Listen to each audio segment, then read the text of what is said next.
Olá! Na aula de hoje vamos falar sobre rescisão por justa causa.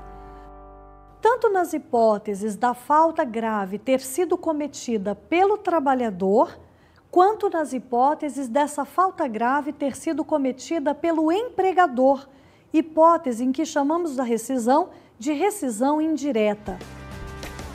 Vamos iniciar com a rescisão por justa causa nas faltas cometidas pelo trabalhador.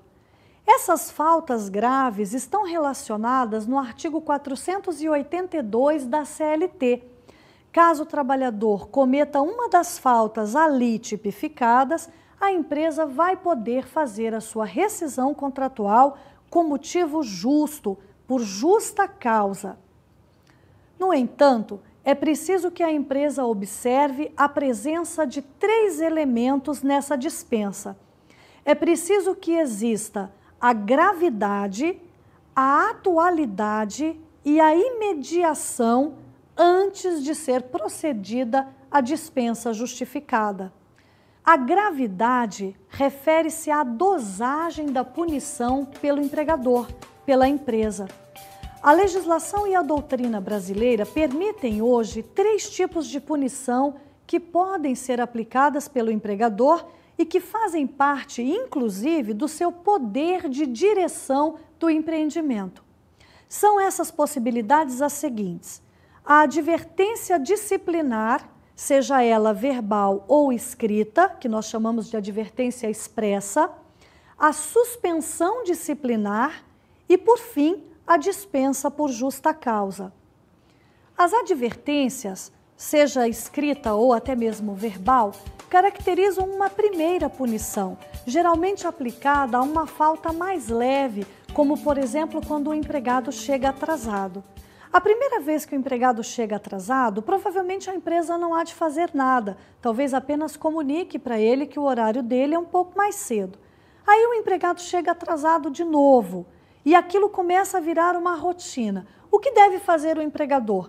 Adverti-lo, ensinar para ele que o horário de trabalho dele não é aquele que ele precisa chegar no horário certo, que chegar atrasado constitui falta grave, tipificada no artigo 482 da CLT, e que ele pode vir a ser despedido no futuro, até mesmo por justa causa. Se o empregado continua chegando atrasado, a empresa dá então uma outra advertência, agora por escrito, para ter documentado que advertiu o trabalhador. São essas as finalidades da advertência: ensinar o trabalhador a cumprir o horário de trabalho, a cuidar do seu equipamento, a não utilizar de palavras inadequadas ao trabalho, a se vestir corretamente. São faltas mais leves e, por isso, requerem uma punição também mais leve.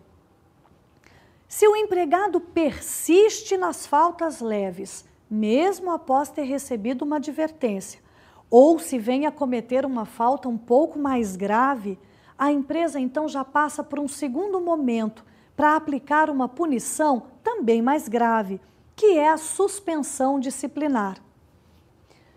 A suspensão traz como consequências a perda do dia e também a perda do repouso semanal da semana subsequente. Ela deve sempre ser formalizada por escrito. Não existe possibilidade de suspensão verbal. A empresa precisa providenciar um documento de suspensão disciplinar, uma carta de suspensão, na qual deve constar o motivo que o empregado está sendo suspenso, ou seja, o detalhamento da falta grave por ele cometida, bem como o número de dias de suspensão que a empresa está aplicando.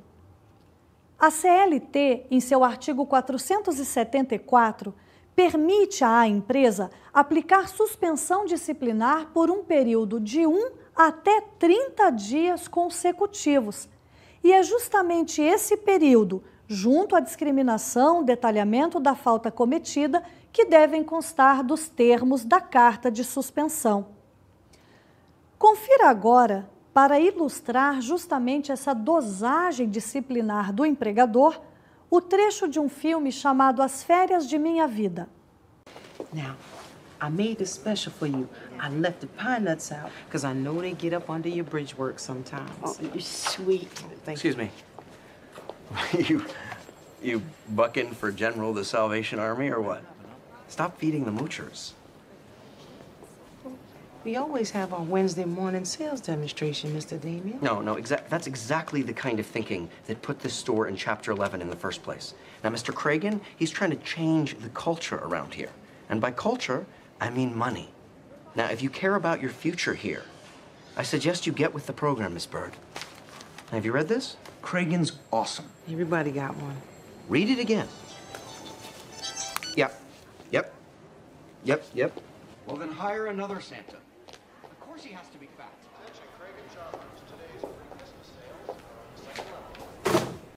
A dispensa por justa causa, a rescisão contratual justificada, é uma última e mais grave punição, que só deve ser utilizada pela empresa caso o trabalhador tenha reincidido nas faltas leves sucessivas vezes e ainda assim a empresa tenha aplicado advertências verbais, suspensões disciplinares e nada deu resultado, ou então que seja aplicada apenas nos casos de faltas mais graves, como crimes praticados pelo trabalhador, no caso, por exemplo, de falsificação de atestado médico, que é crime de falsificação de documento, ou mesmo quando bate o ponto para um colega que faltou, que é crime de falsidade ideológica, quando há brigas, quando o trabalhador agride fisicamente seu empregador e outros exemplos que vamos detalhar.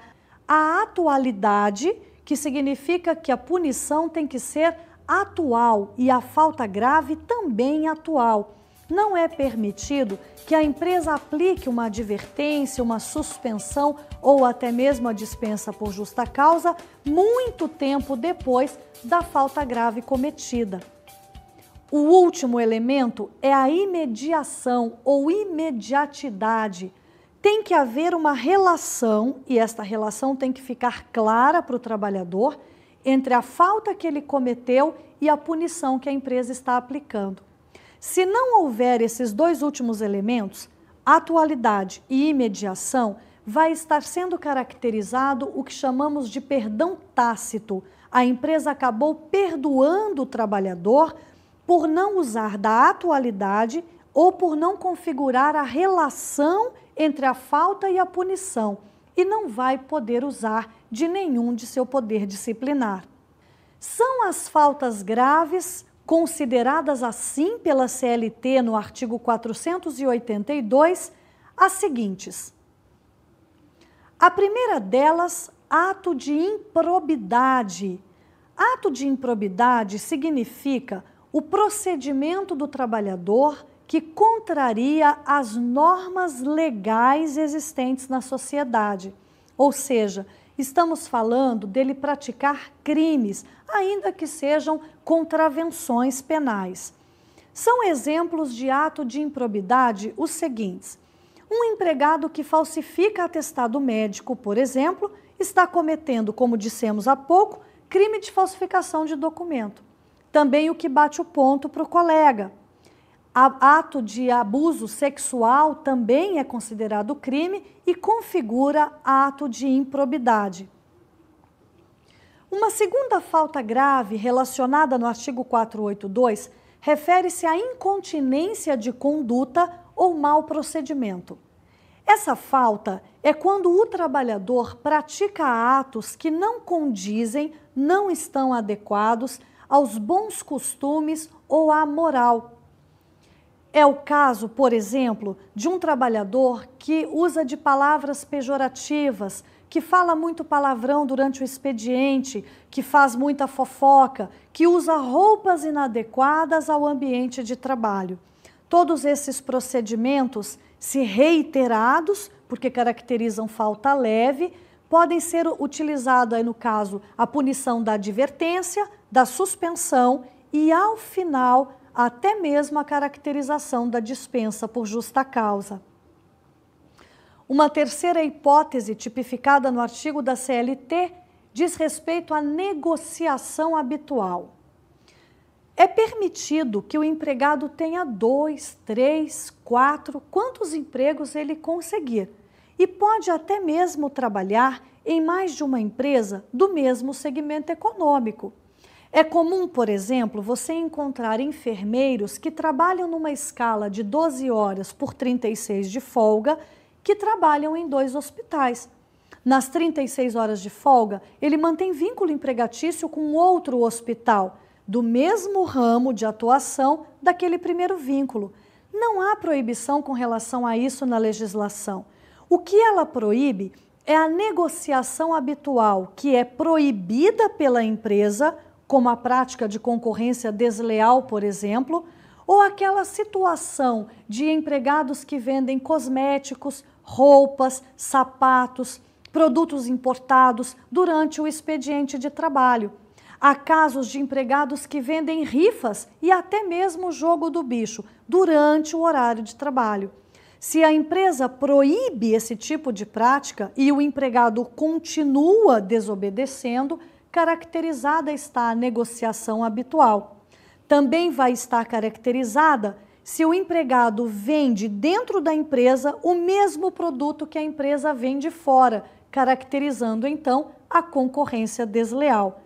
Essas hipóteses caracterizam falta grave e ensejam a dispensa por justa causa.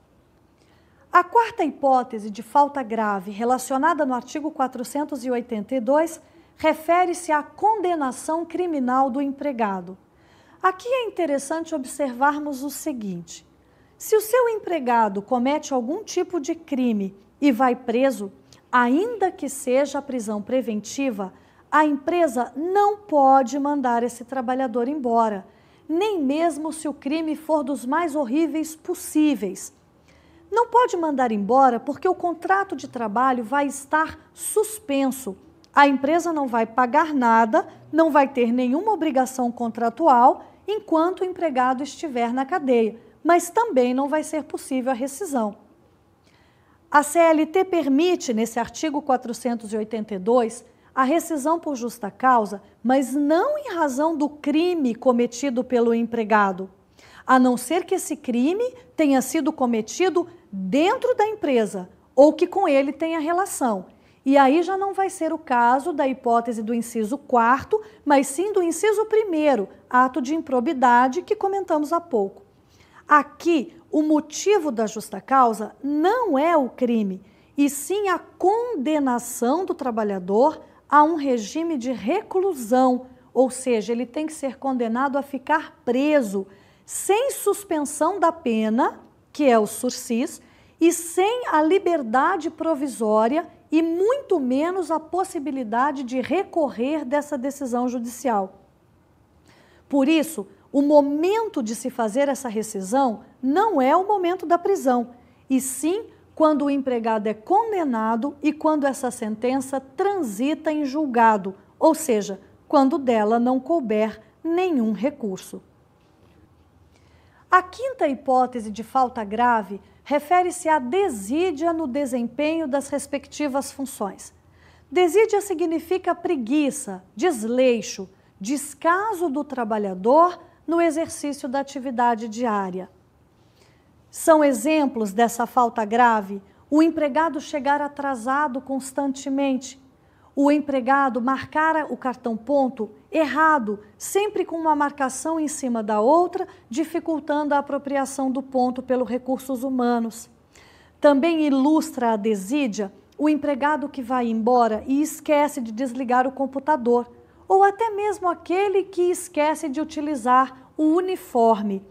Esses são exemplos de desídia, falta leve, que merece primeiro uma advertência, depois outra advertência, depois suspensões disciplinares de 1, 2, 3 dias. E somente depois de várias tentativas de disciplinar o trabalhador é que a empresa poderia fazer a dispensa por justa causa. Uma sexta hipótese de falta grave tipificada na legislação diz respeito à embriaguez habitual ou em serviço. A CLT não fala o tipo da embriaguez e, portanto, não estamos falando só de bebida alcoólica. Qualquer produto tóxico Inclusive, a bebida alcoólica pode gerar esse tipo de rescisão contratual justificada. É importante ressaltar, no entanto, que alguns doutrinadores e até mesmo alguns juízes brasileiros entendem que a embriaguez ou o vício em substâncias tóxicas é uma doença e que a empresa deveria, em vez de mandar o trabalhador embora por justa causa, primeiro possibilitar ou providenciar um tratamento.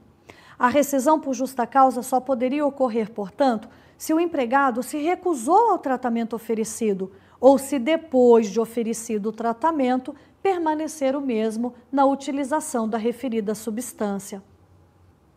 A sétima hipótese de falta grave que está na CLT refere-se à violação de segredo da empresa. É comum, pela razão do exercício da profissão desenvolvida pelo trabalhador, ele ter conhecimento a algum tipo de segredo, a algum tipo de sigilo da referida empresa. Caso ele divulgue esse segredo para colegas de trabalho ou até mesmo para a concorrência, vai estar caracterizada a quebra de confiança e a empresa pode fazer a rescisão contratual justificada de imediato.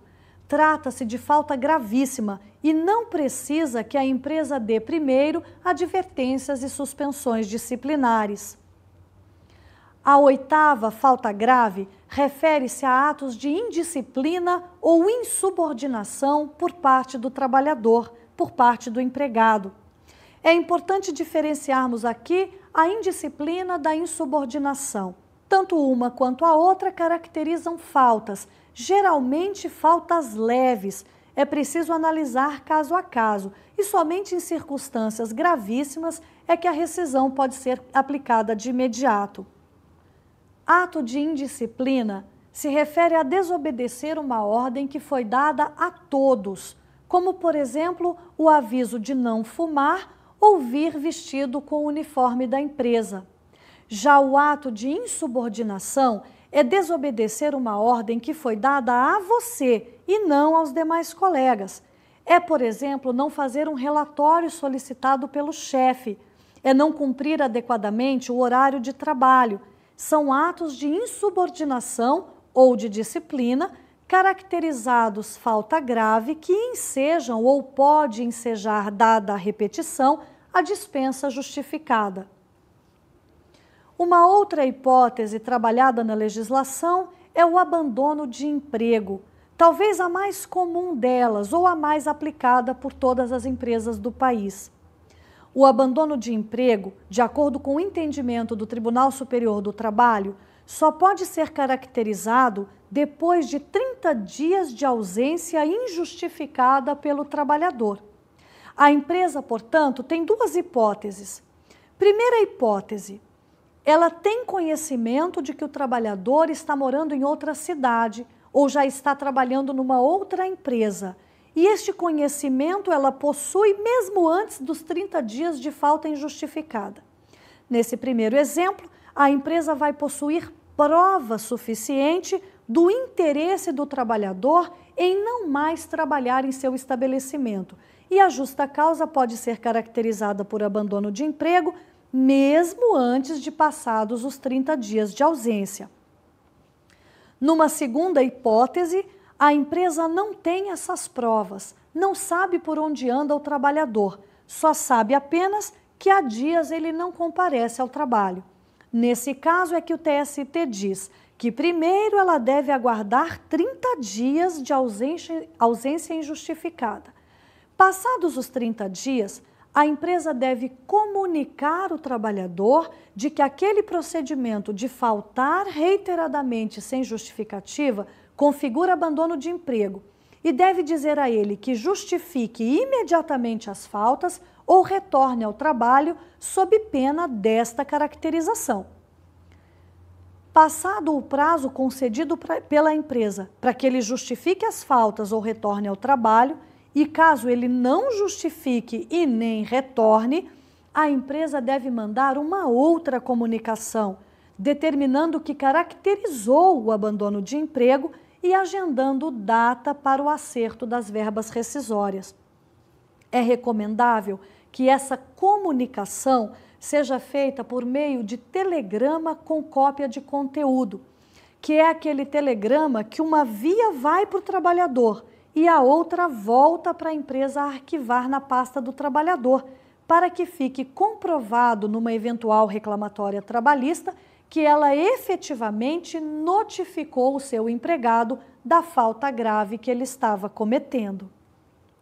A 10ª hipótese de falta grave refere-se ao ato lesivo da honra ou boa fama e ofensas físicas praticadas no serviço. Constitui, portanto, falta grave difamar um colega de trabalho, difamar um cliente ou qualquer pessoa relacionada à empresa, mais ainda qualquer tipo de ofensa física contra ele praticada. A 11ª hipótese de falta grave é muito parecida com a anterior. Trata-se do ato lesivo à honra ou boa fama ou até mesmo das ofensas físicas praticadas contra o empregador. Vejam só, se difamar a fama ou a honra de um colega ou de um cliente, ou agredir fisicamente um cliente ou um colega constitui falta grave, que dirá o empregador ou seu preposto. Desta forma, essas atitudes configuram justa causa de imediato, sequer sendo necessária a aplicação de advertência ou suspensão disciplinar previamente. A 12ª hipótese de falta grave refere-se à prática constante de jogos de azar. É mais difícil vermos caracterizada uma rescisão por justa causa considerando esse motivo, mas o legislador se refere aqui àquelas situações onde o empregado habitualmente, fora do local de trabalho, tem o costume de frequentar casas de cassino, jogos do bicho, que faça a utilização de roleta, que jogue pôquer ou qualquer outro jogo onde a sorte conta mais do que o raciocínio. Importante destacar apenas que esse tipo de falta grave, prática de jogos de azar, tem que ser o jogo fora do horário de trabalho. Se o jogo for praticado dentro do horário de trabalho, a tipificação da falta grave será outra e enquadrará naquela hipótese de má conduta, mau comportamento ou até mesmo ato de indisciplina. A última hipótese de falta grave, 13ª hipótese do artigo 482, diz respeito à prática de atos atentatórios à segurança nacional. Trata-se de atos de terrorismo que vão ser investigados não pelo empregador propriamente dito, mas pela autoridade de competência, até mesmo pela Polícia Federal. Nesses casos, se a autoridade competente tem suspeita de que um determinado trabalhador da sua empresa pratica atos que atentam contra a segurança nacional, ele vai fazer uma comunicação ao empregador e esse empregado vai ser afastado das suas atividades profissionais, enquanto a autoridade investiga se realmente são verídicas as suspeitas.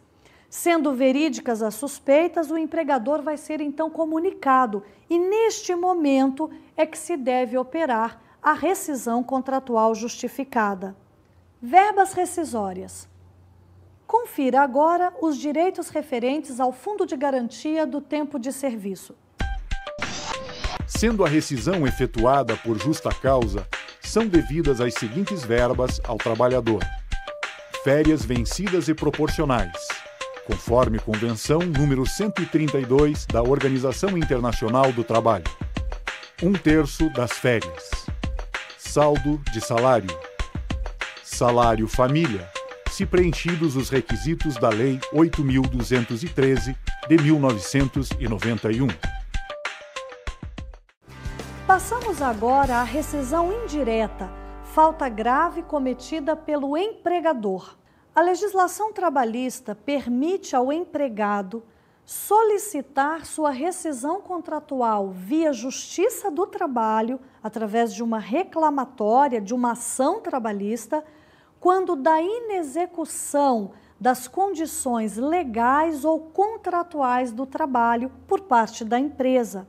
Ou seja, caso a empresa, por meio do empregador ou preposto, cause ao trabalhador algum tipo de desconforto, algum tipo de prejuízo, e as hipóteses desse desconforto ou prejuízo estão relacionadas na CLT artigo 483, o empregado, em vez de pedir a demissão e arcar com os prejuízos desse pedido de demissão, como, por exemplo, não receber o aviso prévio, não receber seguro-desemprego, não sacar fundo de garantia, ele pode, então, optar, em vez disso, por entrar com uma reclamatória trabalhista na Justiça do Trabalho, pedindo à Justiça que determine à empresa a sua rescisão contratual.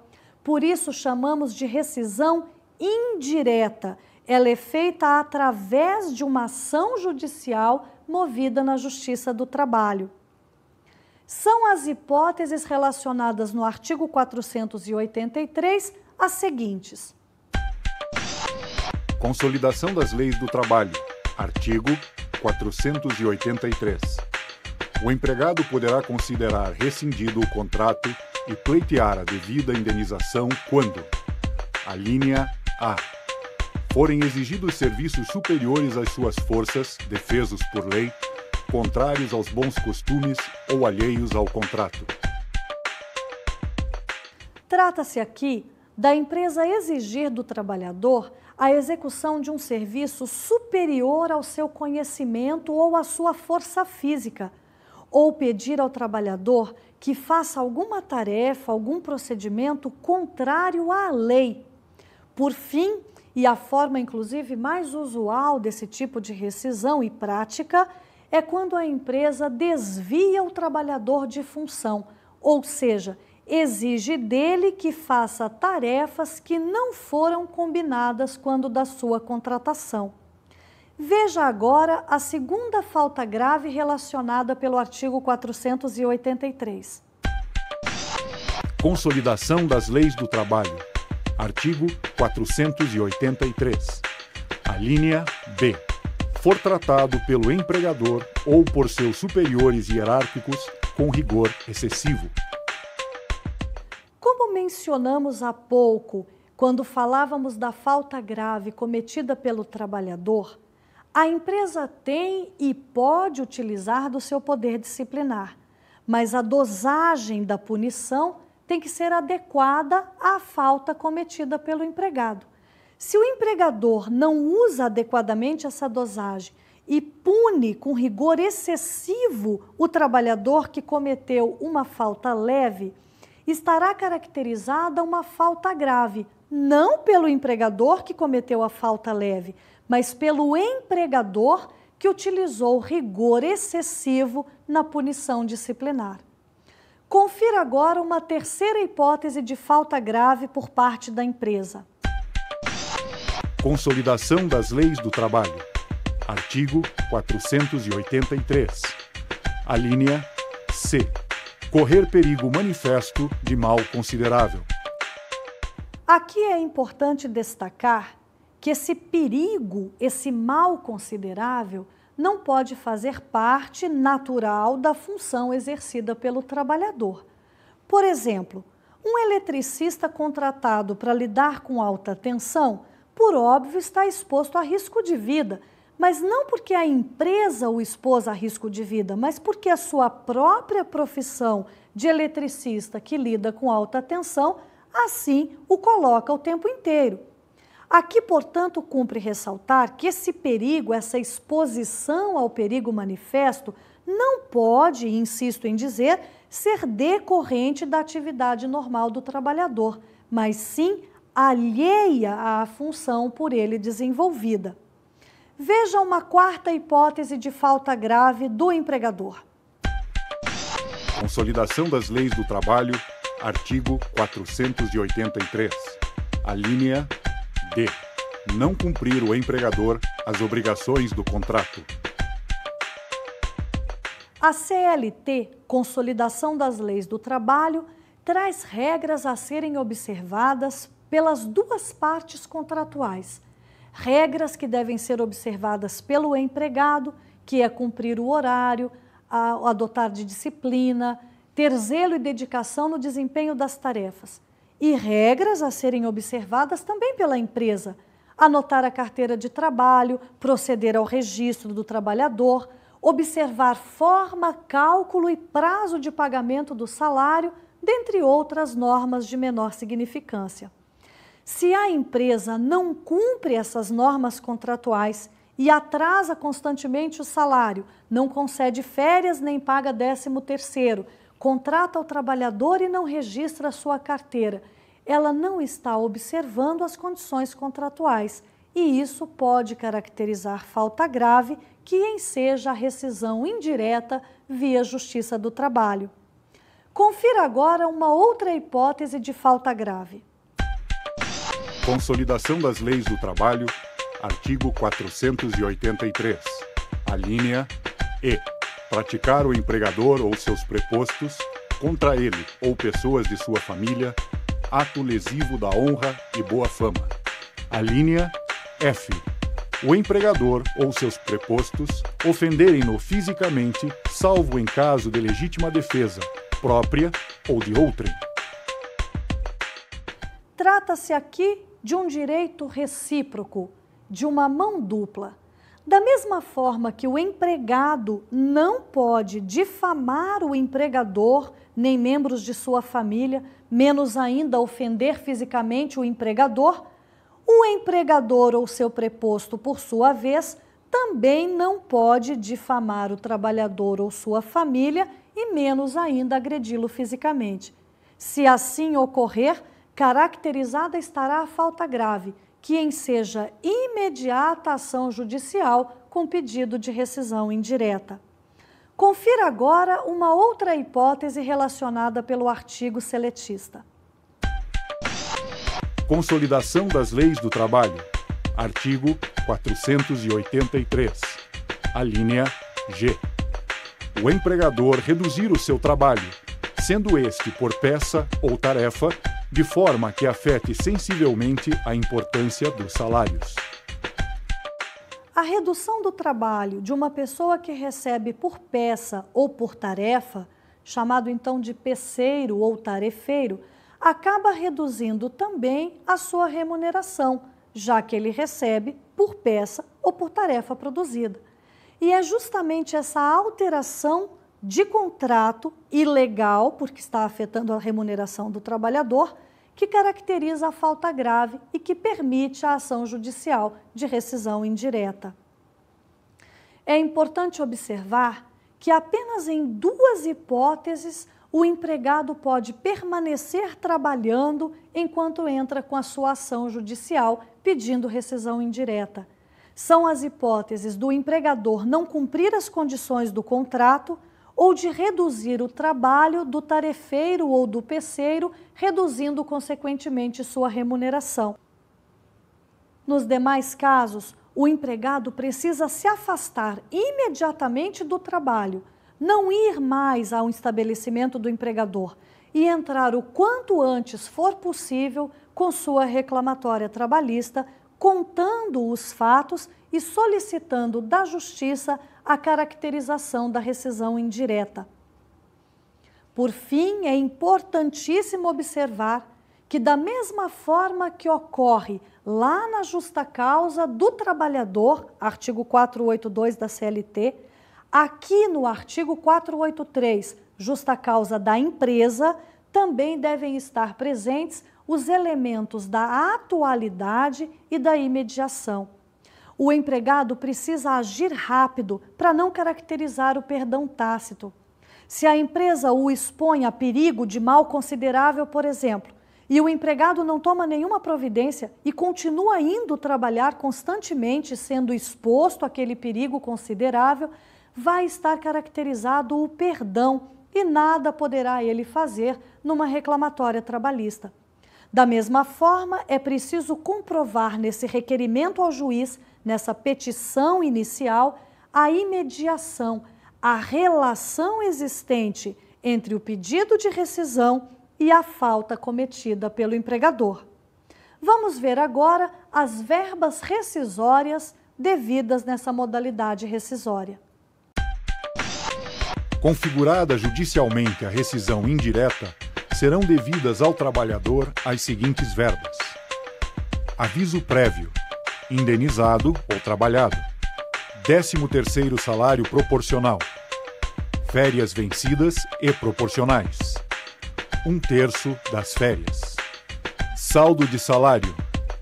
Salário família, se preenchidos os requisitos da Lei 8.213 de 1991.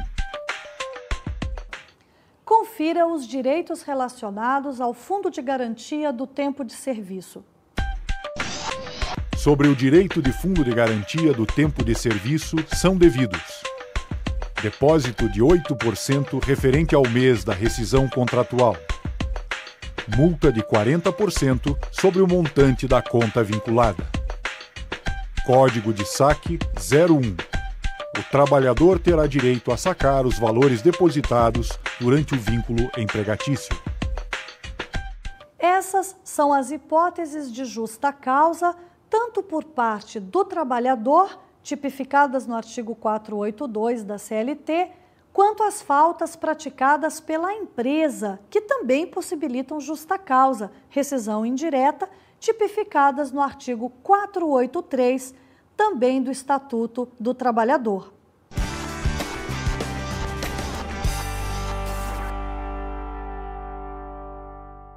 Como dica de estudo da aula de hoje, eu recomendo a você a leitura da obra Curso de Direito do Trabalho, de autoria de Amaury Mascaro Nascimento, LTR Editora.